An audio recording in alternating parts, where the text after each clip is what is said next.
everyone, it's Shel C from PaperOcotilloStudio. Today I'm sharing with you a watercolor piece that is kind of an abstract thing that I made.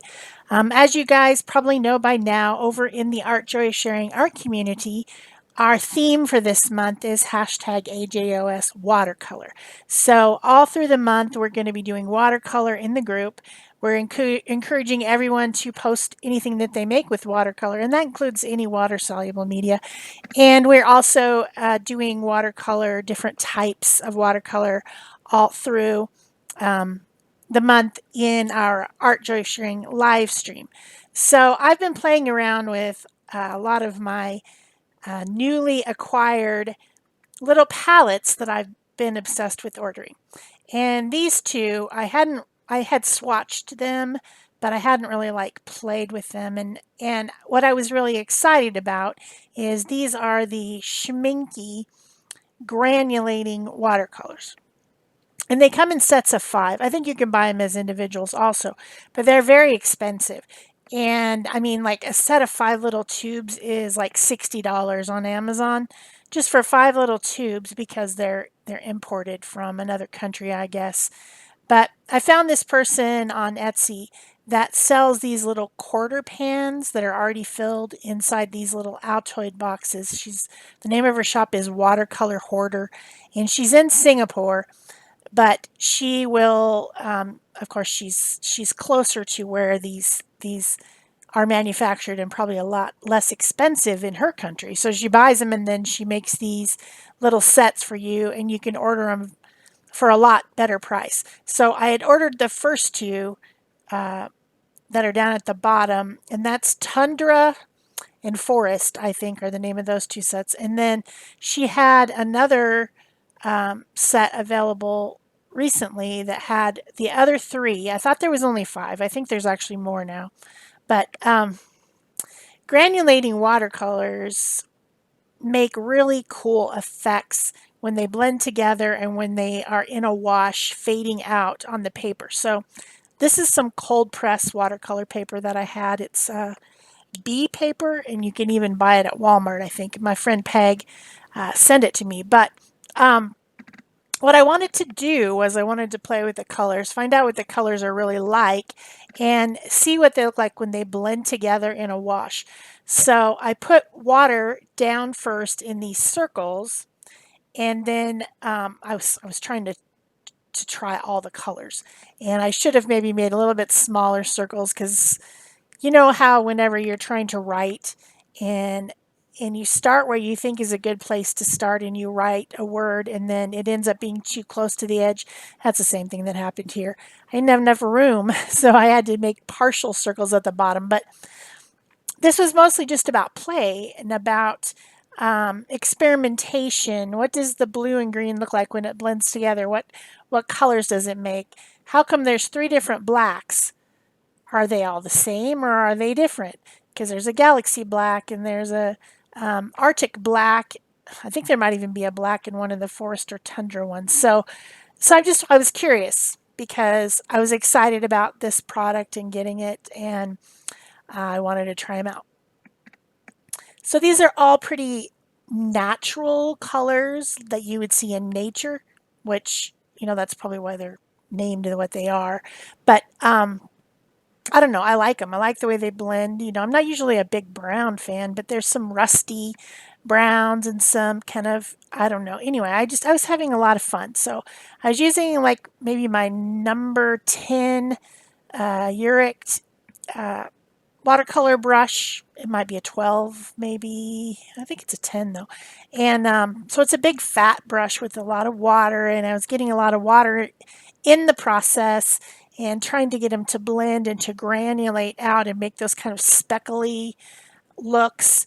Just, yeah, that's what they're for. They're supposed to do that. So I made this, and then I left it to dry. And I took the tape off. I had it just taped down to my silicone mat, and it buckled and bubbled, made it rough quite a bit, not flat. So at the end of all this, I spritzed the back of it and I set it under something heavy trying to get it to flatten out. But if I put it in a frame, I do have a frame this size. If I put it in a frame, then the glass will flatten it. So I'm not too worried about that if I decide to frame it. Or I could mount it on something, a piece of hardboard or something. I could just mount it and it would flatten it out.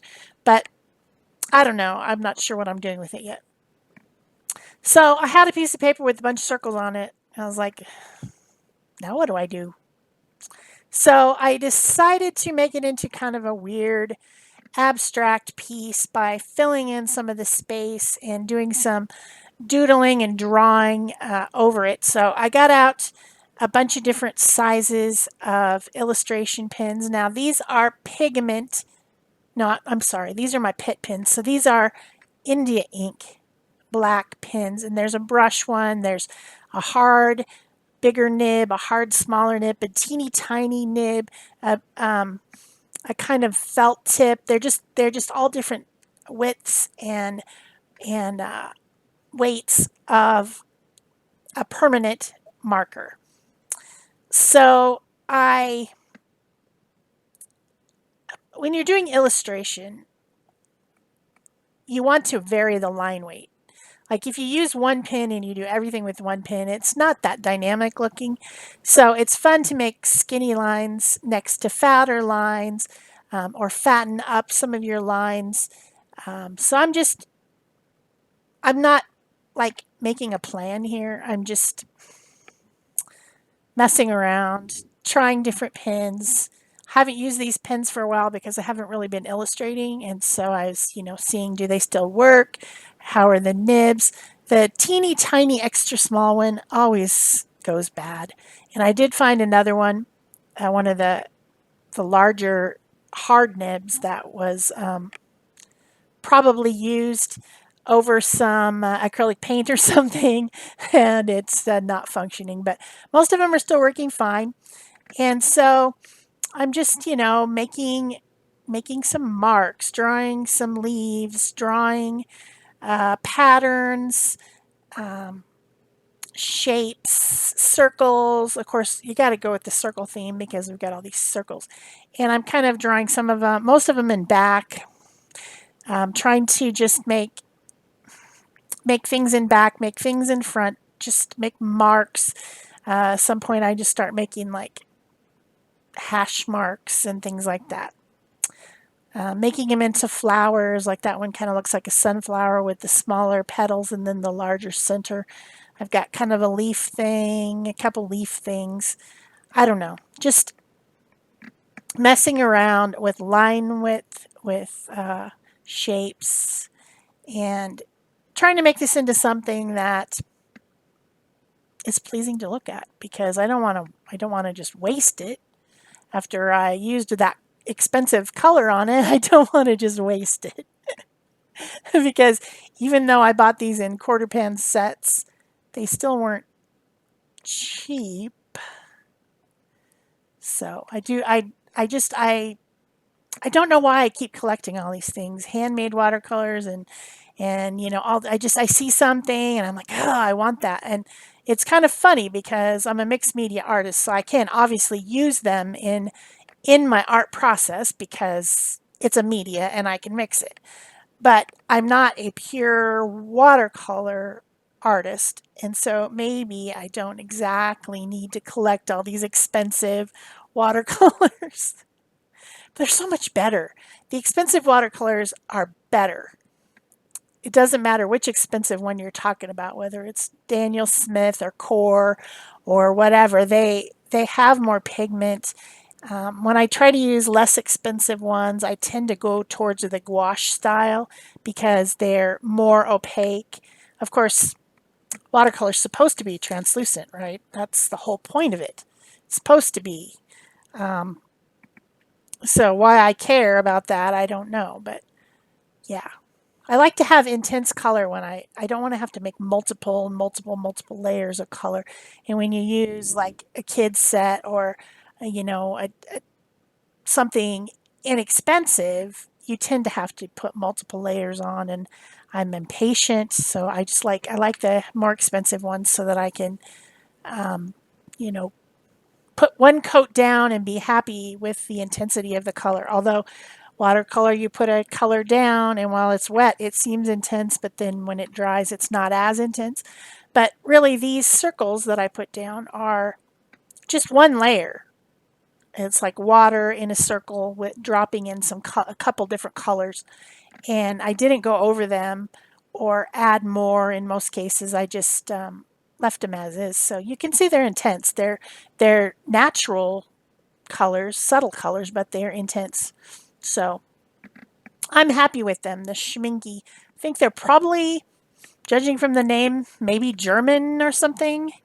I don't know, but I just know they're super expensive.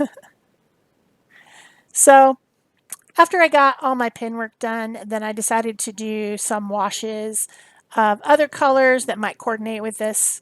And so I got out a couple of my palettes. This larger one up here, this one is, it's a blend of a lot of different brands. There's some Cotman, there's some uh, there's some Daniel Smith. There's some of those ones that are the honey, mixed with the honey. M. Graham, Lucas. They're all like nice quality, not student grade, but like more professional, higher grade. And the way that happened is that somebody was clearing out their watercolor stuff. They had a lot of it, and they were clearing out things. I think maybe some of it was gifted to them because they demo a lot, and so they just made up some boxes. And somehow Peg found out about it, and she sent me a box. So it just had this random stuff, like random watercolor stuff. There was some watercolor cards and different tube colors, and so all the tube colors went into this one palette. I just bought a palette of half pans and put them in there. So that's what that is. It's just a variety. I can't say, okay, you can go buy this palette because this is what it is. It's not. It's multiple amounts of different stuff. But they are all the upper end quality as opposed to inexpensive ones. So my one caveat to sets being expensive or less expensive, the one set that I really like and I use quite a bit is a travel set. It's the Koi travel set, and it is Japanese colors, so they tend to be towards the opaque side, more like a gouache, but they're not gouache, they're watercolors. And that one is not expensive. And so if you're looking to start out with something, I would recommend that. I'll try to remember to link it below the video. So I'm just trying to find colors in my palette that I think will coordinate with what's already on the paper. So I'm thinking natural yellows, blues, sienna, something like that. Maybe some turquoise or teal, purple, and I think that all those colors go with this that's already on there pretty well. I also got out my Starry colors, which are a Kuretake set palette that you can buy. I have it on my store on Amazon, and it has everything from like a opal pearl to kind of a platinum, and then a couple different golds and some bronze, and it's very shimmery. It's hard to see on the video, but the pictures at the end you'll be able to see some of that shimmer that I'm putting on there. I really think it's fun to blend it with other watercolors and do almost like a shimmery glaze over the top rather than using metallic watercolors, which I do have a set. I think I have a palette from Arteza, or maybe a set of tubes from Arteza that's all metallics, and those are fun to do on like a black paper, black watercolor paper. That's something I should do this month because maybe a lot of people haven't really seen the black watercolor paper. It does exist. And you say to yourself, okay, watercolor is translucent. It's see-through, right? So why would you make a watercolor paper that's black? That seems counterintuitive, doesn't it? But if you use the metallic types of watercolor on there, they're really pretty.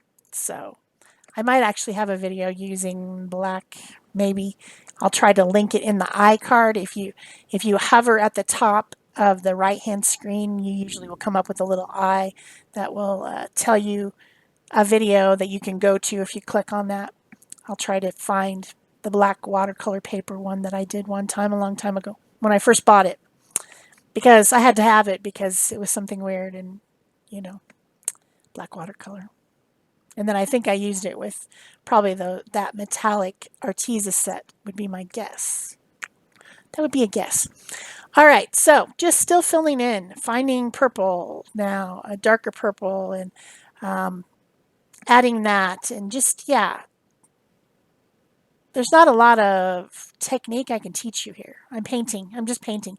The brush I'm using is a number 8 round from Princeton, and it is a synthetic red sable probably, and I can link that down below as well for you guys who are getting started. Having a good watercolor brush that you only use for watercolor is definitely something that I recommend. And having lots of different containers of water so that you can rinse pigment out in one and then pick up clean water in another one so you don't muddy your colors is also something that you should think about when you start out watercolor. Having a good paper. This one I think is a pretty inexpensive paper that you can buy at Walmart, but you will find that cold press watercolor paper is bumpier. So if you like that nooks and crannies feel, and it does have a bumpier side and a less bumpy side. I believe I'm using the less bumpy side. So the other side's has even more nooks and crannies. That's fun. And then of course the weight of the paper makes a difference as to whether it buckles. How you treat the paper, whether you tape it down, wet it and tape it down onto something firm makes a difference as to whether it buckles or not. And then of course a hot press paper is a lot smoother because they've squished it between something hot to make it, super, super flat. But all watercolor paper is absorbent, and that's what you need, absorbent paper, to do watercolors. You can use mixed media paper, but you'll find you'll be happier with watercolor paper as far as your results go. So the final thing that I did here is I got out a pen that I never use, but I see a lot of people using it on their watercolors. So I decided to try it. This is a Jelly Roll pen, white, from Sakura, and I think I finally figured out what my problem with these pens is. I think I apply too much pressure to the pen and it stops the flow of the ink, and I just need to lighten up and let it glide maybe, because it's a gel pen. Maybe I need to let it glide. So that's what I was trying to do, but I was just adding white highlights here and there just randomly. So I hope you guys have enjoyed this video and that you're enjoying content for hashtag AJOS Watercolor all month of February. I know that Peg's been doing some stuff and other people in our art community have been doing some stuff. If you'd like to join the art community, it is Art Joy of Sharing on Facebook. And if you ask to join, please answer the questions, because we won't accept you if you don't answer the questions. We've got that set up so that people who are bots don't join the group and start spamming the group with stuff. So you can come and join us, do our challenges, use our mood board, and of course share. So if you did like this, remember to give it a thumbs up, leave me a comment, subscribe if you haven't already. Why haven't you? And of course you can join my channel membership that offers exclusive content that comes out on the 15th of every month. And so you might enjoy that. Thanks for watching. Bye-bye.